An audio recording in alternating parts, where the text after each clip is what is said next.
Sunday story telling time లోపల ఈరోజు మనము తెలివైన తీర్పు గురించి కథ చెప్పుకుందామా మరి. పూర్వము శ్రీపురంలో విశ్వనాథుడు అనే ధనవంతుడు ఉండేవాడు. ఆయనకి 2 కొడుకులు. పెద్దవాడైన సూర్యం చాలా మంచివాడు. చిన్నవాడు చంద్రం పేచీకూర, అంటే ఎప్పుడు ఏదైనా కూడా పోట్లాడుకోవడం, ఏదన్నా ఒకటి అనగానే దాని గురించి పేచి పెట్టడం. చిన్నపిల్లలు పేచి పెడుతూ ఏడ్చుకుంటూ ఉంటారు కదా మిత్రం. అదే కొద్ది కాలానికి విశ్వనాథుడు అనారోగ్యంతో చనిపోయాడు. బంధుమిత్రులంతా వచ్చారు. కర్మకాండ శ్రాద్ధకర్మలన్నీ జరిపించారు. ఎవరితో? సూర్యం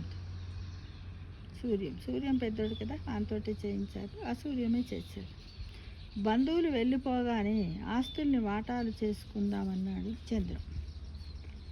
అప్పుడే ఆస్తులు పంపకమా, మనం కలిసి ఉందాంరా, నీ అవసరాలకు డబ్బు కావాలంటే నేను ఇస్తాను అని తమ్మునికి చెప్పాడు సూర్యం. బతిమాలాడు, వద్దురా మనం కలిసే ఉందాం.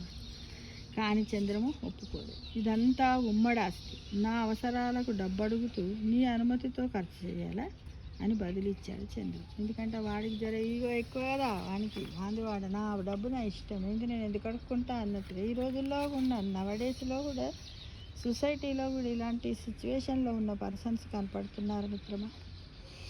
అయితే ఇదంతా తమ్ముడిని ఒప్పించాలని సూర్యము చేసిన ప్రయత్నాలన్నీ విఫలమయ్యాయి, ఫలించకుండా పోయాయి. బంధుమిత్రులతోటి, పెద్దోళ్ళతోటి, వాళ్ళ రక్త సంబంధికులతోటి, కుటుంబ సభ్యులతోటి ఎందరితో చెప్పించినా కూడా వినలేదు. వాళ్ళ అమ్మతో కూడా చెప్పించిన. ఆస్తుల వివరాలన్నీ చెప్పి వాటి పత్రాన్ని వాళ్ళ ముందు పెట్టాడు. భూములు, వ్యాపారాన్ని చెరిసగం తీసుకోమన్నారు ఊరి పెద్దలు. ధాన్యము మిల్లు ఒకరికి, బెల్లం తయారీ మిల్లు మరొకరికి అని చెప్పారు. ధాన్యం మిల్లు ఒకరికి, బెల్లం తయారీ మిల్లు ఇంకే ఆస్తులను అవి సరి సమానంగా చేశారు. వాటిని చీల్చలేరు కదా, అలా చెప్పారు.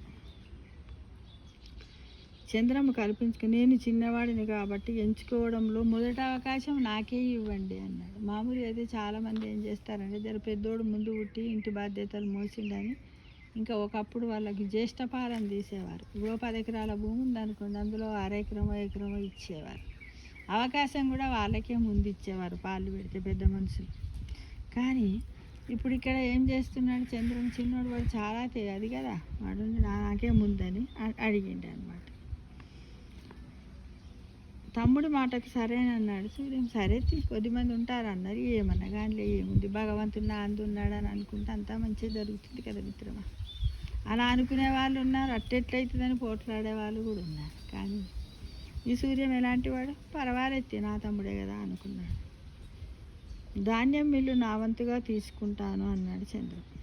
బంగారము నగదు కూడా సమానంగా తీసుకోండి అని అన్నారు పెద్దలు. కానీ చంద్రము, నాకు నగదు వద్దు, బంగారం కావాలన్నాడు. అంటే డబ్బులున్న బంగారం ఉంటుంది కదా, అన్ని తిండితే చెరసని తీసుకోమని వచ్చినటువంటి పంచాయతీ పెద్ద మనుషులు చెప్తారు కదా, పాలు పంచేవాళ్ళు. చెప్తే కాదట, వాడికి పైసలు వద్దట, బంగారం కావాలన్నాడు. అదేలా కుదురుతుంది, ఇద్దరికి సమానంగా పంచుకోమని చెప్పగలము, కానీ మీ అన్నకు నష్టం కలిగే తీర్పు ఎలా ఇస్తాం అన్నారు. వచ్చిన పెద్ద మనుషులు ఏమన్నారంట, నువ్వే తెలివైన బాబాయ్, మరి అది కావాలి ఇది కావాలి, చెరసాని తీసుకోవాలని వచ్చిన పెద్ద మనుషులు అన్నారు. అయినా చంద్రం ఒప్పుకోకపోయేసరికి మరునాడు కలుద్దామని బాగా ఆలోచించి కొమ్మని చెప్పి వెళ్ళిపోయారు వాళ్ళు. ఇలాంటి ఆస్తి పంపకాలు కొన్ని రోజులు జరుగుతూ ఉంటాయి. అసలు అర్థం ఉండదు, పాపం వచ్చిన చుట్టాలు కొన్ని కుటుంబాలలో అయితే వారం రోజులు కూడా ఉంటాయి.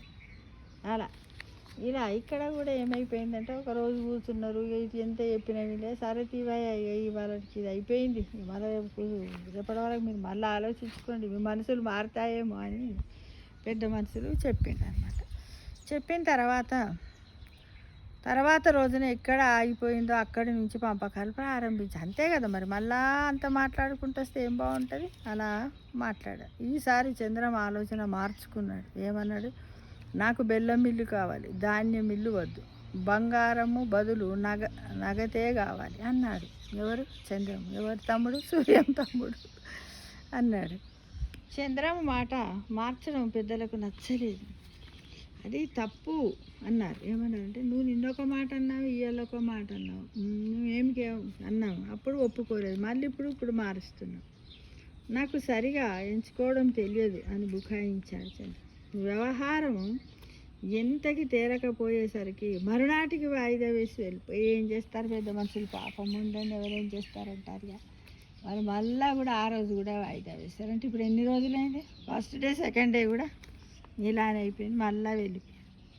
మరుసటి రోజు కూడా ఏదో ఒక పేచీతో పంపకాలు పూర్తి కాకుండా అడ్డుపడ్డాడు చేద్దాం. ఇది ఏమంటారు కదా, ఇదేంటి తల అంటే తోక అంటాడు, తోక అంటే తల అంటాడు కదా, అలా దేనికో ఒకటి పెట్టాడు. మూడో రోజు కూడా అలానే అయిపోయింది. దాంతో ఊరి పెద్దలు న్యాయస్థానానికి వెళ్ళి పంపకాలు చేయించుకోండి, మా వల్ల కాదని చేతులు ఎత్తేసారు. ఎందుకంటే వాళ్ళ పెద్దరికాన్ని మనం ఒక పెద్ద మనుషులను పిలిచినప్పుడు మాట వినాలి, వాళ్ళ గౌరవం ఇవ్వాలి. ఎందుకంటే వాళ్ళు కూడా వచ్చిన వాళ్ళు ఎలా, వీళ్ళిద్దరేం చుట్టాలు కాదు, కాకపోతే ఇద్దరికి సమానంగా పంచియాలని ఆలోచనలోనే వాళ్ళు ఉంటారు కదా మిత్రమా. అలాంటి దాన్ని వాళ్ళు చేస్తూ ఉంటారు. కాబట్టి ఎవరైనా సరే ఒక ఫ్యామిలీ లోపల తమ్ముడే కదా అన్న ఎవరో ఒకరు కాంప్రమైజ్ కాదు, అసలు ఏది కూడా కాదు మిత్రమా. కానీ ఈ రోజుల్లో అలా లేదు. నేనంటే నువ్వంటే నేను అన్నారు. అది ఎంతవరకు మంచిదో మీరు ఆలోచించండి. దాంతో అన్నదమ్ములు ఇద్దరు న్యాయస్థానానికి న్యాయమూర్తిని కలిసిండ్రు. ఆ న్యాయమూర్తికి తీర్పులను చాలా నేర్పుగా ఇస్తాడు. మంచి పేరుంది అనమాట, గుడ్ లాయర్. ఎంత కఠినమైనటువంటిదైనా కూడా చాలా బాగా చేస్తాడు. అలాంటి లాయర్ల దగ్గర ఫీజు కూడా ఎక్కువగానే ఉంటుంది మిత్రమా, గమనించండి.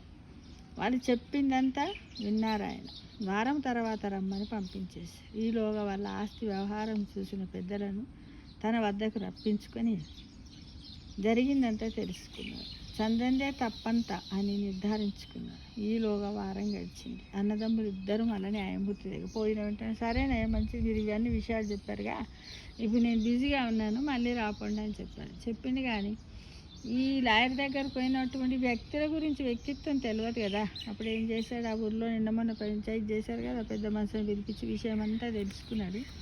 అరే వీడిదే తప్పు ఉంది చంద్రందని అనుకున్నాడు. రమ్మన్నాడు. వారం తర్వాత ఆయన చక్కా వచ్చారు.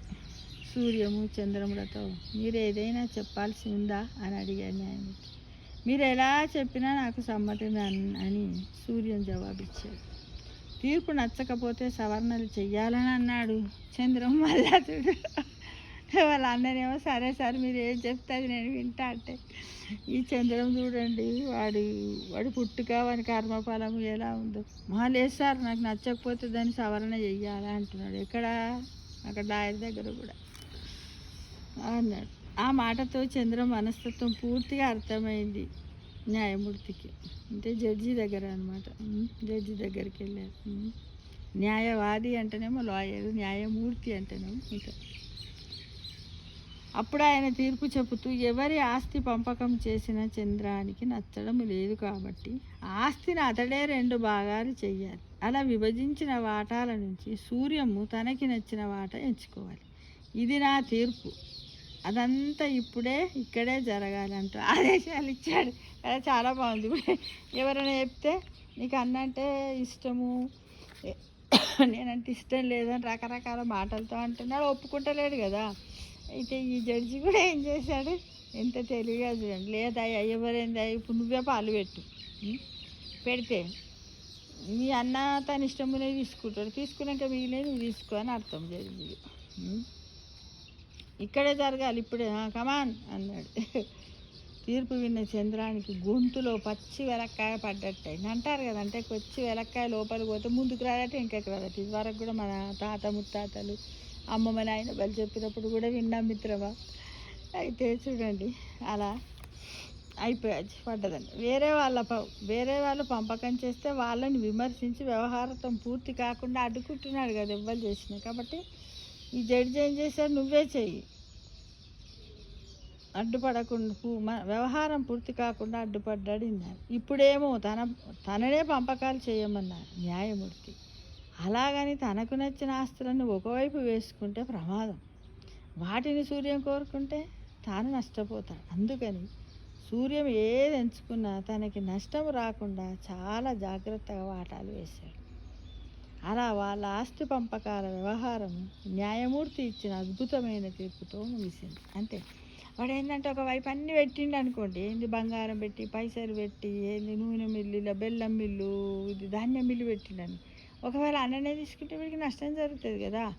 అలా జరగొద్దని ఏం చేసిండు అతను బాగా ఆలోచించి పెట్టేసిండు. ఇద్దరికి ఏది ఎత్తుకున్నా పర్వాలేదని అన్నీ సమానంగా పెట్టిండంటే ఈ విధంగా చూడండి. ఈ విధంగా ఎవరైనా మన ఫ్యామిలీలో కుటుంబంలో ఉండి పెద్ద మనుషులను తోలుకొచ్చి చెబితే వినకపోతే, నిజంగా చెప్తున్నాను, ఇప్పుడు సొసైటీలో ఎన్నో భవబంధాలన్నీ విడిపోతున్నాయి మిత్రమా ఈ ఆస్తిపాస్తుల గురించి.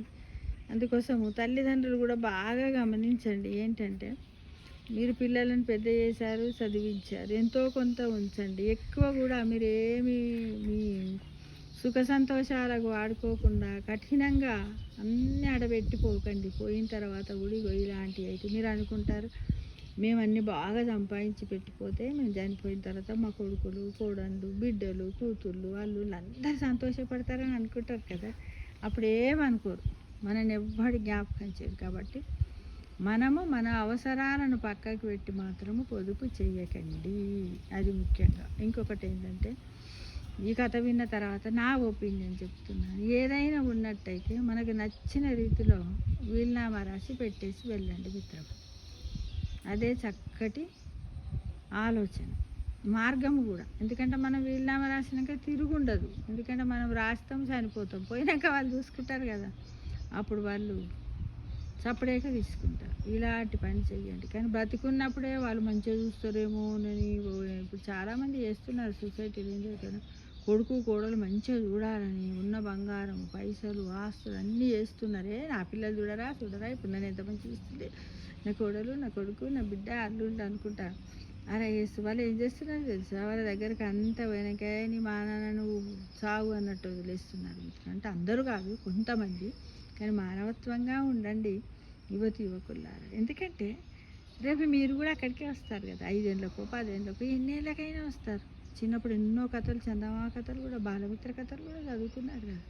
తాతగారికి తండ్రి చిప్ప పెడితే ఆ చిప్పని తాత చనిపోయాక పడేయమంటే వాడు అన్నాడంటే, ఏమని, డాడీ నువ్వు చిప్ప ఎందుకు పడేయమంటున్నావు, రేపు నీకు కావాలి కదా అన్నాడట. ఆ పరిస్థితి వస్తుందని ఈ చిప్ప అనే దాన్ని మీరు బాగా జ్ఞాపకం ఉంచుకొని పెద్దవాళ్ళని గౌరవించండి. మీరు కూడా ఉండండి, చక్కగా ఉండండి, ప్రేమాన్ని రాగాలని పంచండి. అదే 10,000 ఆస్తి మీరు ఇచ్చే తల్లిదండ్రులకు ఆ విధంగా మీ రుణం తీరుతుంది మిత్రం. ఇంకేమన్నా మీకు ఒపీనియన్స్ ఉంటే, ఇలా కాదు మేడం ఇలా చెప్తే బాగుండే అనేది కూడా కామెంట్ బాక్స్లో పెట్టండి. Thank you for watching.